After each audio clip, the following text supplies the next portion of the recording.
Olá pessoal, vamos agora conhecer os regimes aduaneiros especiais. O que são os regimes aduaneiros especiais? Os regimes aduaneiros especiais são as exceções às cobranças de determinados tributos. Então, são alguns tipos de operações onde são isentos, são suspensos a cobrança desses tributos, até para facilitar alguns processos ou de exportação ou de importação. Vamos lá, existem 3 categorias desses regimes aduaneiros. Eu tenho o regime aduaneiro comum, que é o da regra geral, que é cobrado os impostos. Então, regime aduaneiro, quando entra o produto, então em cima desse produto tem vários valores de tributos que incidem sobre ele. Os regimes aduaneiros especiais, que são essas exceções às regras que permitem o ingresso ou a saída de mercadorias do território aduaneiro, território nacional, com isenção, suspensão ou restituição de tributos. E os regimes aduaneiros aplicados a áreas especiais. O que são isso? São alguns regimes que atendem determinados produtos que são fabricados ou empresas que estão em determinados locais ganham determinadas isenções, como por exemplo na Zona Franca de Manaus, em áreas de livre comércio, que é a ALC, e zonas de processamento de exportação. Empresas que se encontram nesses locais conseguem determinadas isenções. Então aí a gente chama os 3 tipos, ou categorias de regimes aduaneiros especiais, ou de regimes aduaneiros de forma geral. Vamos conhecer agora os regimes aduaneiros especiais. Nós temos o trânsito aduaneiro. O que é o trânsito aduaneiro? Para você retirar uma mercadoria do porto, do aeroporto, sem pagar os impostos, só existe uma forma. Você precisa retirar essa mercadoria, por exemplo, para sair de um porto ou de um aeroporto e ir para um entreposto, um armazém alfandegado. Para transitar com essa mercadoria, a empresa que vai fazer esse transporte, a transportadora, precisa ter autorização para emitir o DTA. O que é o DTA? Declaração de Trânsito Aduaneiro.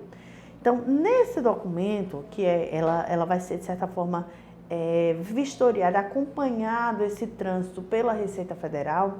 Então, ela vai dizer que vai tirar uma carga, por exemplo, do Porto de Suape e levar para o recinto alfandegado que fica no Cabo de Santo Agostinho. Então, para fazer isso, ela vai ter que entrar no sistema da Receita, pedir essa autorização especial para tirar essa mercadoria e levar para um outro recinto, que esse recinto também está sob o controle da alfândega, ou seja, da Receita Federal. Então, a mercadoria não vai ser vendida, não vai ser entregue ao importador, mas sim transitar de uma zona primária, de uma zona alfandegada para uma outra zona alfandegada. Pode ser de um porto para outro porto, de um porto para um recinto alfandegado, de um porto para um aeroporto, onde tenham essas áreas controle da alfândega. Tá? Outro regime muito conhecido é a admissão temporária e a exportação temporária. São outros 2 regimes bem interessantes. Como funciona a admissão temporária? Como o nome diz, você admite a entrada em um determinado produto por uma temporada, por um determinado período. Ou seja, as mercadorias entram no país, só que elas não vão ficar no país. Elas estão temporariamente no país, em trânsito pelo país. E aí elas depois sairão novamente, então elas não serão comercializadas. Quando acontece isso, é muito comum esse tipo de regime aduaneiro especial acontecer em grandes eventos. Por exemplo, um show internacional, um evento como a Fórmula 1. Imagine que num show de um grande ídolo, uma Madonna, um U2, um desses grandes artistas internacionais, ele traz todos os equipamentos, toda a parte de iluminação, som, Tudo isso eles trazem do exterior. Imagine que, como ele traz, ele está importando. Mas se ele está importando, imagine que se cada país que ele fosse montar um evento desse, pagasse determinados tributos do país. Aqui no Brasil, por exemplo, seria quase que impossível a gente ter um show desse. Se para montar todo aquele cenário, toda aquela estrutura de som, de áudio, de vídeo, né, de tecnologias que eles trazem, tivesse que pagar todos os impostos, ninguém realmente viria ao Brasil para poder fazer um show. Então, ninguém viria ao país para fazer um determinado show se tivesse que pagar tantos impostos assim.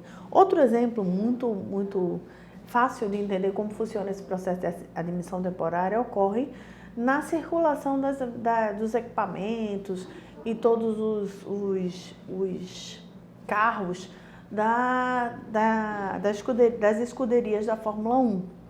Porque o que acontece? Eles entram e saem de países, entram e voltam. Então, por exemplo, no Brasil, eles entram no regime de admissão temporária. Então, os produtos, os equipamentos, todos os carros vão passar para o Brasil, vão entrar no país, mas não vão ficar aqui, vão ficar por um determinado período e depois eles vão ser exportados novamente, eles vão sair do país. Então, para que eles não paguem nem na entrada nem na saída tributos, eles precisam, quando a empresa que está trazendo o evento, entrar na Receita Federal e solicitar um regime especial de admissão temporária. O outro, bem parecido com esse, é o exportação temporária. Como funciona a exportação temporária? É o inverso.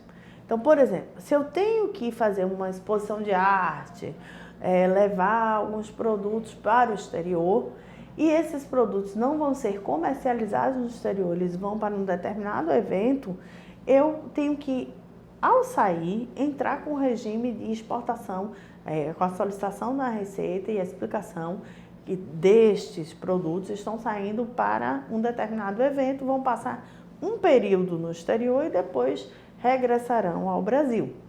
Se isso não acontecer, se eu não fizer essa solicitação de exportação temporária, vai complicar, você vai exportar, às vezes tem algumas isenções para exportar, esse produto vai sair. E aí, quando voltar, aí a complicação ainda vai ser bem maior. Porque como você não disse que esses produtos estão saindo para esse determinado evento, quando voltar, você vai ter que pagar todos os tributos em cima desse produto, como se você tivesse comprado o produto lá fora e estivesse trazendo para o Brasil.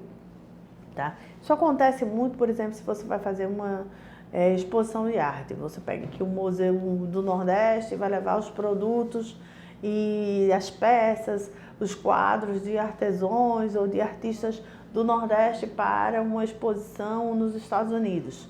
Então, todo esse produto vai e volta, não vai ser comercializado lá. Então, tudo isso tem que ser informado na Receita antes de sair do Brasil, ok? Vamos para os próximos regimes. Entreposto aduaneiro. O que é um entreposto aduaneiro? É um regime especial que permite na importação e na exportação o depósito de mercadoria em um determinado local com suspensão de pagamento de tributos sob o controle fiscal. Como funciona isso? Então, significa o seguinte, que eu vou pegar esse produto e vou armazená-lo em um determinado local antes de importar ou antes de exportar, sem pagar o determinado tributos ou impostos mesmo para exportar ou para importar. Então, ele vai ficar ali por um determinado período, mas eu ainda não vou retirá-lo, não vou usar, mas ele está só armazenado num determinado local.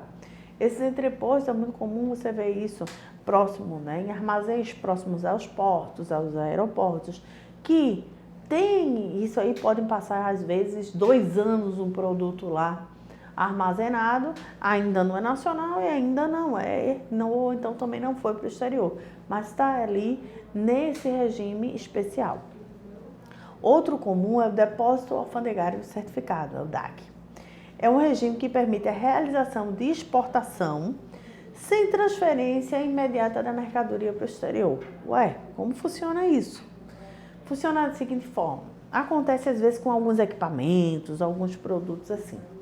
Se eu tenho um produto que ele vai para o exterior ele deveria ir para o exterior, vou vender esse produto, ele vai ser montado, por exemplo, com partes e peças de uma máquina, de uma determinada indústria. Então, ele produz uma parte aqui, ela precisa ir para o exterior para ser anexada uma outra parte dessa peça, para depois voltar para o país e ser uma peça final. Então, ele precisa dessa consolidação. Eu posso fazer o seguinte, eu posso fazer uma operação virtual de exportação, porém essa mercadoria vai estar depositada nesse depósito alfandegário certificado. Então ela vai virtualmente sair do país, mas ela não saiu. Quando chegar o outro produto, né, a outra peça, ele vai, importa essa outra peça, faz o procedimento, anexa, e aí sim, aí eu vou trazer esse produto de volta para o país ou vou exportar esse produto, tá? Novamente. Outro regime muito usado na maioria das indústrias do país é o regime de drawback. Como funciona esse regime? O drawback é um regime especial para isenção ou suspensão ou restituição de tributos no caso da aquisição de matéria-prima para um determinado produto que vai ser produzido e posteriormente exportado. Como funciona isso? Então, eu tenho uma determinada indústria, por exemplo, de embalagens. E essa indústria de embalagem precisa de uma matéria-prima que para fabricar essa embalagem que não é produzida no Brasil, ou que eu preciso importar, na verdade, esta mercadoria de um determinado país. Então, esse produto, essa embalagem vai ser produzida, mas ela não vai ser usada no mercado nacional. Eu vou pegar essa embalagem e exportar para um cliente meu que está no México, nos Estados Unidos, na Europa, em um país. Então, para eu produzir essa embalagem, eu preciso da matéria-prima importada. Então, eu entro na Receita, faço uma solicitação à Receita de um regime especial de drawback para importação de determinada mercadoria. E aí, essa matéria-prima que eu estou importando, ela pode ser isenta de cobrança de imposto. Eu posso solicitar a suspensão ou a restituição. O que é a suspensão? Então, eu importo, isenção, ela entra sem pagar imposto nenhum. Suspensão, ela é importada e aí a cobrança é suspendida. O que significa que a cobrança é suspendida? A Receita está monitorando o que vai ser feito com essa matéria-prima. Então, não é cobrado. Se depois você produziu o produto, confirmou que esse produto agora vai ser exportado, 100% da matéria-prima que você usou foi utilizada para a produção daquele produto e esse produto foi exportado agora. Aí não é cobrado. Mas se daquela matéria-prima que você importou, 50% você usou para um produto que vai ser exportado e 50% você usou aquela matéria-prima para um produto que vai ser vendido no mercado interno. O que vai acontecer? O tributo que estava suspenso vai ser pago de 50% pela quantidade que você vai exportar, que você vai ficar no mercado interno. A quantidade que vai ser exportada, ele não vai ser cobrado, então você vai pagar a metade, porque a metade daquele imposto, da quantidade daquela matéria-prima que você importou, ela foi usada no mercado interno. Se ela foi usada no mercado interno, ela não tem essa isenção, porque o drawback é exclusivo para matéria-prima que serão utilizadas para a produção de produtos que serão exportados. E restituição é quando você importa, fabrica, exporta e depois vai pedir para a Receita, olha, aquele produto, aquela matéria-prima, que eu digo produto porque às vezes pode ser produtos semi-acabados que vão entrar num processo de produção para se transformar num outro produto. Então, aquele produto eu usei para exportação, para fabricar um produto que foi exportado posteriormente. E aí você solicita a restituição do que você já pagou à Receita Federal. O drawback tem uma outra modalidade hoje em dia que para facilitar ainda mais o incentivo que as empresas produzam para a exportação, que é chamado drawback integrado, que ele permite não só a suspensão de tributos de produtos ou matéria-primas em geral que sejam adquiridos no mercado externo, mas também no mercado interno. Se eu compro uma matéria-prima aqui, mas eu vou produzir um produto que usando essa matéria-prima que ele será exportado, eu posso solicitar também a isenção dessas cobranças de imposto ao governo federal. Bom, falamos aqui os principais regimes aduaneiros especiais, que são as exceções às regras na cobrança dos tributos na importação ou na exportação. Espero que tenha ficado claro e até a próxima. Obrigada!